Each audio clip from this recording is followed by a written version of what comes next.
Hi කොහොමද ඉතින් හැමෝටම ඉතින් අද මම මේ යන්නේ අපේ ලෝ ඩිපාර්ට්මන්ට් එක ඕගනයිස් කරපු පළවෙනිම නවරාත්‍රි උත්සවය. ඉතින් හැමෝම මේකට ලෑස්ති වෙලා ගියේ ටැමිල් විදිහට. ඉතින් මං හිතාන හිටියෙත් මං ලෑස්ති වෙලා ඉන්නේ ටැමිල් විදිහට කියලා.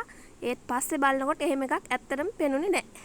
ඉතින් අපි ඩිපාර්ට්මන්ට් හෝල් එක ගාවට ගිහිල්ලා පූජාව පටන් ගන්නකම් ඉන්නවා ඉතින් දැන්. ඉතින් පූජාව ඉවරනාට පස්සේ අපිට මෙන්න මේ විදිහට එක එක වර්ග වලින් කෑම දුන්නා. ඊට පස්සේ මෙන්න මේ වගේ පැලයක් දුන්න. ඇත්තටම මම නම් දන්නේ නැහැ මේකෙන් මොකද කරන්න කියලා. දන්න කෙනෙක් ඉන්නවා නම් කමෙන්ට් එකක් දාන්න. ඉතින් මේගොල්ලෝ අපිට මේ විදිහට කෑම බෙදනකොට මාර පිරිසිදුවට තමයි බෙදන්නේ. ඇත්තටම මම නම් මේ වගේ එක්ස්පීරියන්ස් ගන්න මාරම ආසයි. ඊට පස්සේ ඉතින් පූජාව පටන් ගත්තට පස්සේ අපේ කට්ටියගේ පොඩි ඉවෙන්ට් වගේක් මේ විදිහට තිබ්බා.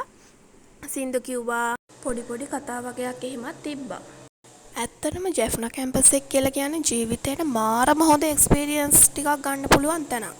ඇත්තටම මටත් ඒක තේරුනේ මෙහි ආවට පස්සේ තමයි. මම නම් කියන්නේ කැම්පස් එකට දුර වැඩි ඒවා ඔයාලා කිසි දෙයක් හිතන්න එපා. ඇවිල්ලාම බලන්න කියලා තමයි මම නම් කියන්නේ. ඇත්තම කිව්වොත් මේ ඉවෙන්ට් එක මං හිතුවට වැඩිය මාර ලස්සනට ඕගනයිස් කරලා තිබ්බා. ඇත්තට මේක මාරම ලස්සනයි. ඉතින් මේ ඉවෙන්ට් යන අතරේ අපිට කෑම දුන්නා. ඉතින් දැන් මේ කෑම එක රස විඳින ගමන් තමයි අපි ඉන්නේ.